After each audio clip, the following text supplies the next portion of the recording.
안녕하세요. 청취자 여러분. 오늘 여러분과 함께할 책은 체코의 천재적인 작가 카렐 차페크가 쓴 문학의 고전, 정원 가꾸는 사람의 12달입니다. 사람들은 흔히 정원 가꾸기를 우아하고 평화로운 취미라고 생각합니다. 향기로운 꽃을 감상하고 잘 가꿔진 잔디밭을 거니는 낭만적인 풍경을 떠올리죠. 하지만 카렐 차페크는 단호하게 말합니다.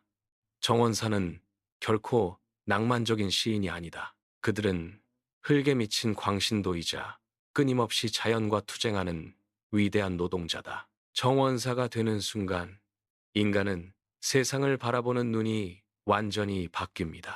하늘을 보며 낭만을 논하는 대신 비가 언제 올까를 걱정하고 아름다운 나비가 날아다니면 저 녀석이 어디다 알을 깔까 라며 도끼 눈을 뜨게 됩니다. 심지어 그들은 엉덩이를 하늘로 치켜들고 하루 종일 땅만 바라보며 기어다닙니다. 자, 이제 이 유쾌하고도 눈물겨운 정원사들의 위대한 일년, 그 12달의 여정 속으로 여러분을 초대합니다. 1월, 기다림과 상상 속의 정원. 1월의 정원은 겉보기에 죽어있는 것처럼 보입니다. 차가운 눈이 대지를 덮고 있고 나무들은 앙상한 가지를 드러내고 있죠. 일반인들에게 1월은 그저 추운 겨울일 뿐이지만 정원사에게는 가장 바쁘고 치열한 상상의 계절입니다. 이 시기 정원사의 주된 업무는 바로 원의 카탈로그를 정독하는 것입니다. 화려한 꽃사진이 인쇄된 카탈로그를 보며 정원사는 벌써 머릿속으로 수천 그루의 꽃을 심고 피워앱니다. 올해는 이 파란색 델피늄을 심어야지. 저 루핀도 환상적이겠군. 실제로는 마당에 심을 자리가 단 한 열도 남아있지 않으면서도 정원사는 100가지가 넘는 씨앗을 주문하는 탐욕에 사로잡힙니다. 또한 1월에는 얼어붙은 땅 위로 돋아날 새싹들을 걱정하며 날씨가 조금만 따뜻해져도 혹시 식물들이 너무 일찍 잠에서 깨어 동사하지 않을까 전전긍긍합니다. 1월은 몸은 쉬고 있지만 마음은 이미 봄의 한복판에 가 있는 달입니다. 2월, 얼어붙은 대지와의 밀당 2월은 정원사에게 가장 잔인한 달입니다. 봄이 올 듯 말 듯 인간을 가장 감질나게 만들기 때문이죠. 눈이 녹아내려 땅이 보이기 시작하면 정원사는 참지 못하고 마당으로 뛰어나갑니다. 차페크는 2월의 정원사를 땅을 쿡쿡 찔러보는 사람이라고 묘사합니다. 아직 얼어붙은 흙을 손가락으로 찔러보고 구두 앞코로 건드려보며 봄의 신호를 찾습니다. 그러다 아주 작고 가녀린 스노드롭 설강화의 새싹이라도 발견하는 날에는 마치 온 세상을 얻은 것처럼 기뻐 날뜁니다. 하지만 자연은 그리 만만치 않습니다. 따뜻한 햇살에 속아 정원사가 겨우겨우 흙을 고르고 나면 다음날 어김없이 매서운 한파와 눈보라가 몰아쳐 정원을 다시 얼려버립니다. 정원사는 자연의 이 변덕에 절망하면서도 흙을 만지고 싶어 손을 근질거리는 도저히 말릴 수 없는 중독자들의 모습을 보여줍니다. 3월, 본격적인 삽질과 엉덩이의 계절. 드디어 진짜 봄의 서막이 열리는 3월입니다. 땅이 완전히 녹으면 정원사의 위대한 노동이 시작됩니다. 3월의 정원사는 결코 직립보행을 하지 않습니다. 그들은 언제나 무릎을 꿇고 있거나 엉덩이를 하늘로 높이 치켜든 채 땅에 코를 박고 있습니다. 외지인이 보면 정원사들은 그저 대지에 대고 절을 하는 기묘한 종교 집단처럼 보일 정도입니다. 3월의 핵심 작업은 흙 갈아엎기와 걸음주기입니다. 정원사는 사방에 똥냄새가 진동하는 천연 거름을 만지면서도 불쾌해하기는커녕 이 거름이 식물들을 얼마나 통통하게 키워줄지 상상하며 황홀해합니다. 또한 이 시기에는 겨우내 덮어두었던 집과 낙엽을 걷어내고 본격적으로 묘목을 심습니다. 차페크는 이 과정을 묘사하며 정원사들이 식물을 심을 때 얼마나 애지중지하는지, 그리고 그 식물이 뿌리를 내리길 바라는 마음이 얼마나 간절한지를 특유의 유머로 풀어냅니다. 是我对红蓝瓜 광란의 22일 4월은 정원이 그야말로 폭발하는 달입니다. 온갖 새싹들이 흙을 뚫고 솟아오릅니다. 하지만 정원사에게 이 아름다운 풍경은 곧 대혼란을 의미합니다. 그리 문제는 작년에 내가 여기에 무엇을 심었는지 도저히 기억나지 않는다는 점입니다. 뾰족하게 올라오는 싹을 보며 정원사는 고민에 빠집니다. 이게 내가 아끼던 귀한 다년생 초화류일까? 아니면 그냥 무시무시한 잡초일까? 잘못해서 귀한 꽃을 뽑아버리거나 반대로 잡초를 애지중지 키우는 비극이 도처에서 발생합니다. 게다가 4월은 이 시기에 광기가 몰아치는 달입니다. 정원사는 멀쩡히 잘 자라고 있는 식물을 보며 갑자기 저 녀석은 저 자리보다 10cm 왼쪽이 더 어울리겠어 라는 이상한 강박에 사로잡힙니다. 결국 이리 옮기고 저리 옮기다가 식물을 지치게 만들죠. 4월의 정원사는 한시도 가만히 있지 못하는 바쁜 일꾼이자 정원의 독재자입니다. 5월, 만개의 기쁨과 영원한 숙적, 잡초. 5월은 정원이 가장 아름다워지는 흔히 말하는 계절의 여왕입니다. 튤립, 수선화, 라일락이 피어나며 정원은 천국 같은 향기와 색채로 가득 찹니다. 그러나 정원사는 이 축제를 온전히 즐길 여유가 없습니다.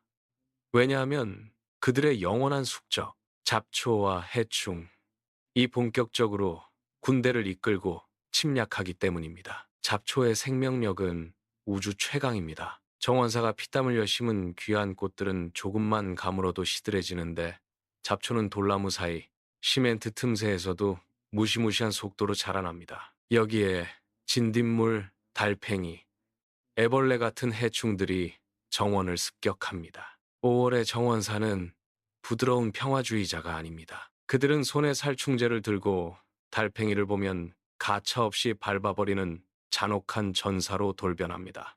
아름다운 꽃 뒤에는 정원사의 피 비린내 나는 전쟁이 숨어 있습니다. 6월, 물주기 대작전과 가뭄의 공포 6월이 되면 날씨가 더워지고 해가 길어집니다. 이 시기 정원사의 최대의 화두는 바로 물워터입니다. 하늘에서 비가 내려주지 않으면 정원사의 영혼은 바짝바짝 타들어갑니다. 결국 정원사는 매일 저녁 커다란 무로스를 들고 정원으로 나섭니다. 차페크는 이 물주기 과정을 하나의 거대한 코미디로 묘사합니다. 무로스는 신기하게도 매번 제멋대로 꼬이고 밟히고 엉뚱한 방향으로 물을 뿜어 정원사의 옷을 흠뻑 적십니다. 정작 물이 가야 할 식물에게는 안 가고 지나가던 이웃이나 정원사 본인의 구두 속으로 물이 쏟아지기 일쑤입니다. 또한 이 시기 정원사들은 이웃 정원사들과 묘한 신경전을 벌입니다. 자네 집 장미는 벌써 피었나? 우리 집 델피늄이 더 크게 자랐군 하며 겉으로는 허허 웃지만 속으로는 엄청난 질투와 경쟁심을 불태우는 시기이기도 합니다. 7월, 한여름의 게으름과 타오르는 대지. 7월은 본격적인 한여름입니다. 태양이 대지를 불태울 듯 이글거리고 정원사도 더위에 지쳐 쓰러집니다. 이 달의 차페크는 역설적으로 정원사의 게으름에 대해 이야기합니다. 너무 더워서 도저히 삽질을 할 수 없는 정원사는 그늘진 나무 아래 의자를 가져다 놓고 앉아 정원을 바라봅니다. 하지만 성격상 온전히 쉬지 못합니다. 가만히 앉아 있으면서도 눈은 계속 바쁘게 움직입니다. 아, 저기 시든 꽃잎을 따줘야 하는데 저기 잡초 하나가 눈에 거슬리네. 결국 휴식을 취하러 앉았다가도 몇 분 못 버티고 다시 일어나 차약볕 속으로 걸어 들어가는 것이 정원사의 숙명입니다. 또한 7월은 여름 허리케인이나 갑작스러운 소나기, 우박 등으로 잘 키워놓은 식물들이 꺾일까봐 밤잠을 설치는 걱정의 계절이기도 합니다. 8월, 수확의 기쁨과 다가오는 가을의 그림자 8월은 정원이 가장 풍요로워지는 달입니다. 봄과 여름 내내 흘린 땀방울이 마침내 결실을 맺습니다. 갖가지 과일이 익어가고 허브들이 짙은 향기를 뿜어내며 가을을 대표하는 꽃들이 피어날 준비를 합니다. 하지만 8월의 풍요로움 뒤에는 애잔한 가을의 그림자가 드리워져 있습니다. 낮 길이는 눈에 띄게 짧아지고 밤바람은 서늘해집니다. 정원사는 직감적으로 압니다. 이 화려한 축제가 얼마 남지 않았음을 말이죠. 그래서 정원사는 씨앗을 받기 시작합니다. 올해 잘 자라준 꽃들의 씨앗을 정성스럽게 모아 봉투에 담고 이름을 적어둡니다. 이것은 단순한 수확이 아니라 내년 봄을 기약하는 정원사만의 비밀스러운 약속입니다. 9월. 정돈의 계절과 토양의 마법 9월이 오면 정원은 차분해집니다. 화려했던 여름 꽃들이 지고 정원은 다소 거칠고 쓸쓸한 모습을 띱니다. 9월에 정원사가 해야 할 가장 중요한 일은 정리와 토양 가꾸기입니다. 차페크는 9월 장에서 식물 그 자체보다 흙의 위대함에 대해 깊이 있는 통찰을 전합니다. 정원사는 좋은 흙을 만들기 위해 낙엽을 모으고 땅을 깊게 파헤쳐 공기를 통하게 합니다. 그들은 흙을 단순히 식물이 자라는 물리적인 공간이 아니라 수많은 생명이 살아 숨쉬는 하나의 거대한 우주로 대합니다. 정원사의 손은 항상 흙으로 시커멓게 물들어 있고 손톱 밑에는 때가 껴 있지만 그것은 세상에서 가장 명예로운 노동의 흔적입니다. 9월은 눈에 보이는 화려함 대신 땅속 깊은 곳에 내실을 다지는 시기입니다. 10월, 국은 심기의 광기와 겨울 채비. 10월은 정원사들이 다시 한번 광기에 사로잡히는 달입니다. 바로 국은 알뿌리, 심기 때문입니다.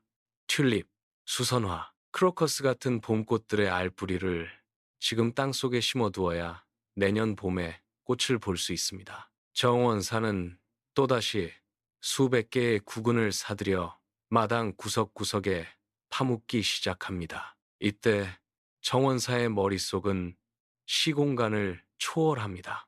지금은 찬 바람이 부는 10월이지만 구근을 심는 정원사의 눈앞에는 이미 내년 4월에 화려한 튤립밭이 펼쳐져 있습니다. 동시에 추위에 약한 식물들을 실내나 온실로 옮기고 나무줄기에 짚을 감싸주는 등 혹독한 겨울을 버텨내기 위한 월동 준비로 분주한 달입니다. 11월 파장바장과得几页长11월 이对面정원은 완전히 황량해집니다.